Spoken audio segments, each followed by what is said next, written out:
જોહાર, જય આદિવાસી, જય સંવિધાન। પહેલા તો જે આજુબાજુ ઉભેલા છે યુવાનો અને વડીલો, ખરેખર દીપકભાઈને ન્યાય આપવા માટે આવ્યા છો કે પછી આજુબાજુ ઊભા રહેવા માટે આવ્યા છો? મને એ સમજાવો કે તમે શું કરવા આવ્યા છો? આ રીતે શું ખરેખર દીપકભાઈને ન્યાય મળશે? ખરેખર જો તમે દીપકભાઈને ન્યાય આપવા માટે આવેલા હો તો આવીને બેસી જાઓ આગળ। આજે જોવા જઈએ તો એક યુવાન સાથે જે ઘટના બની છે એવી ઘટના બીજા યુવાનો સાથે પણ બની શકે છે, પણ આજે હું જોઉં છું આજુબાજુ યુવાનો બધા ઊભા છે। શું તમારા સાથે નહીં બની શકે? તો અહીંયા આવીને બેસી જાઓ પહેલા તો આગળ વાત કરીએ તો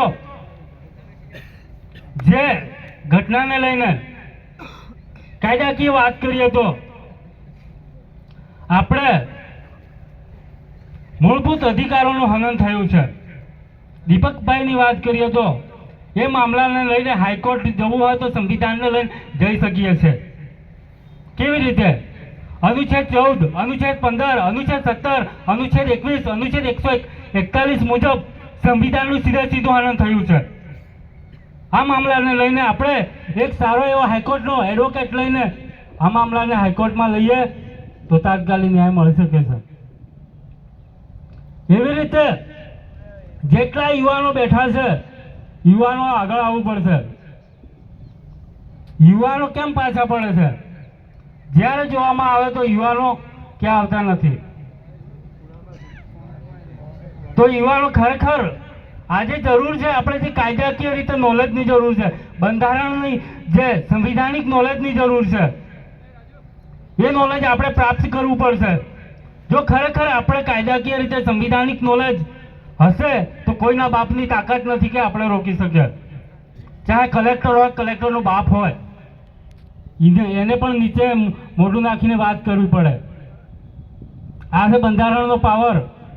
અને પોલીસ પ્રશાસનની વાત કરીએ તો આજે જોવા જઈએ તો પોલીસ પ્રશાસન દરેક જગ્યાએ આપણને બીવડાવે છે, પણ અત્યારનો જે કાનૂન છે BNS 198, BNS 201 એ મુજબ જે કાયદો, કોઈ બી અધિકારી યા પોલીસ પ્રશાસનનો અધિકારી આપણા જોડે હાથ નથી લગાડી શકતો યા ગાળ સાથે ગાળ નથી વાત કરી શકતો।